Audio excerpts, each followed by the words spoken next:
Hi friends, welcome back to my channel. ఈరోజు మనం వంకాయ టమాటా కర్రీ ఏ విధంగా చేయాలనేది చూద్దాము.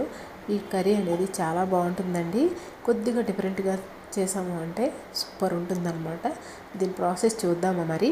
ఇప్పుడు నేనైతే 1/2 కిలో వంకాయలు తీసుకున్నాను. మనం ఏ వంకాయలైనా సరే తీసుకోవచ్చు. ఇప్పుడు ఈ వంకాయల్ని మనం కట్ చేసి వెంటనే వాటర్లో వేసుకోవాలండి. వాటర్లో వేసుకోవడం వల్ల మనకి కలర్ అనేది చేంజ్ అవ్వకుండా ఉంటుంది. ఇప్పుడు స్టవ్ వెలిగించి కడాయి పెట్టుకున్నాక 2 స్పూన్ల వరకు ఆయిల్ అనేది యాడ్ చేయండి. యాడ్ చేసిన తర్వాత మనం కట్ చేసి పెట్టుకున్న వంకాయల్ని దీనిలో వేసుకోవాలి. ఇవి మనకి పూర్తిగా మగ్గే వరకు ఫ్రై చేసుకోవాలి. ఇలా ఫ్రై చేసుకోవడం వలన మనకి ఈ టమాటో వంకాయ కర్రీ అనేది చాలా టేస్టీగా ఉంటుందండి. ఒకసారి ట్రై చేస్తే మీకే అర్థమవుతుంది. అప్పుడు మీరే అంటారు చాలా బాగుందని. సో మనకి ఈ వంకాయలు అనేవి మనకి పూర్తిగా మగ్గాలి.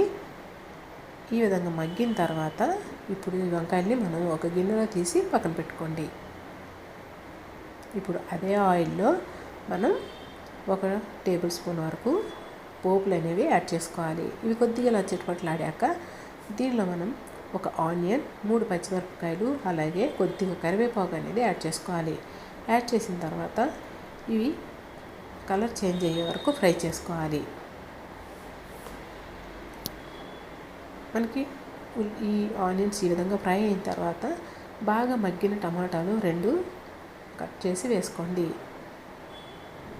వేసి మనం ఒకసారి బాగా కలిపి దీన్ని మూత పెట్టాము అంటే మనకి చక్కగా ఈ టమాటా అనేది పూర్తిగా మగ్గిపోతుంది అన్నమాట.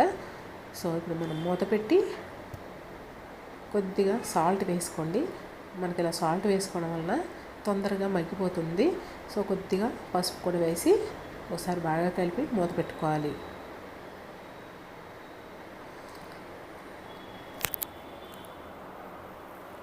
మూత పెట్టి ఒక 5 నిమిషాల పాటు ఉడికిస్తే మనకి టమాటా అనేది ఈ విధంగా మగ్గిపోతుంది పూర్తిగా. ఈ విధంగా మగ్గిన తర్వాత చూసారు కదా, మనకి ఈ విధంగా టమాటా మగ్గాలి. ఇలా టమాటా మగ్గితేనే మనకి కర్రీ అనేది బాగుంటుంది.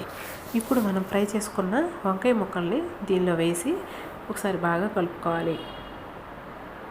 మీరు కానీ నా ఛానల్ని మొదటిసారి చూసినట్లయితే లైక్ చేసి షేర్ చేయండి ఫ్రెండ్స్. అలాగే నా ఛానల్ని సబ్స్క్రైబ్ చేసుకోండి. ప్లీజ్ సపోర్ట్ చేయండి ఫ్రెండ్స్. ఇప్పుడు మనం దీనిలో రుచికి సరిపడా సాల్ట్ వేసుకుందాం. అలాగే 1/2 టేబుల్ స్పూన్ వరకు పసుపు, అలాగే కారం 1 టేబుల్ స్పూన్ వేసుకోండి. మీరు కారం ఎంత తినగలుగుతారో దాన్ని బట్టి అడ్జస్ట్ చేసి వేసుకోండి. ఇప్పుడు 1/2 టేబుల్ స్పూన్ వరకు గరం మసాలా వేసి ఒకసారి బాగా కలుపుకోవాలి.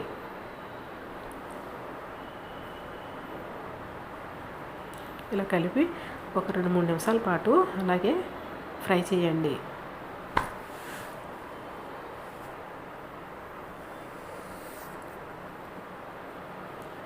ఇలా ఫ్రై చేసిన తర్వాత ఇప్పుడు దీనిలో మనం వాటర్ అనేది వేసుకోవాలి. ఎందుకంటే మనం కర్రీ చేస్తున్నాం కాబట్టి వాటర్ అనేది తప్పకుండా యాడ్ చేసుకోవాలి. లేదు మీరు ఫ్రైయే కావాలనుకుంటే అసలు వాటర్ యాడ్ చేయకుండా ఆ విధంగానే కొద్దిగా ఫ్రై అయ్యే వరకు ఉంచి స్టవ్ ఆఫ్ చేసేయచ్చు. ఇప్పుడు వాటర్ వేసిన తర్వాత దీన్ని మూత పెట్టి ఒక 5 నిమిషాల పాటు అలాగే ఉడకనివ్వండి. మనం 5 నిమిషాల తర్వాత మూత తీసి చూస్తే మనకి వంకాయ కర్రీ అనేది రెడీ అయిపోతుంది. ఇప్పుడు సాల్ట్ సరిపోకపోయినా, కారం సరిపోకపోయినా చూసి యాడ్ చేసుకోవడమే. అంతేనండి, ఎంతో టేస్టీగా ఉన్న వంకాయ కర్రీ అనేది మనకి రెడీ అయిపోయింది. మరి మీకు కానీ నా వీడియో నచ్చినట్లయితే లైక్ చేయండి, షేర్ చేయండి, అలాగే సబ్స్క్రైబ్ చేయండి ఫ్రెండ్స్. మరిన్ని వీడియోస్ కోసం పక్కనున్న గంట సింబల్ని క్లిక్ చేయండి. Thank you for watching. Bye.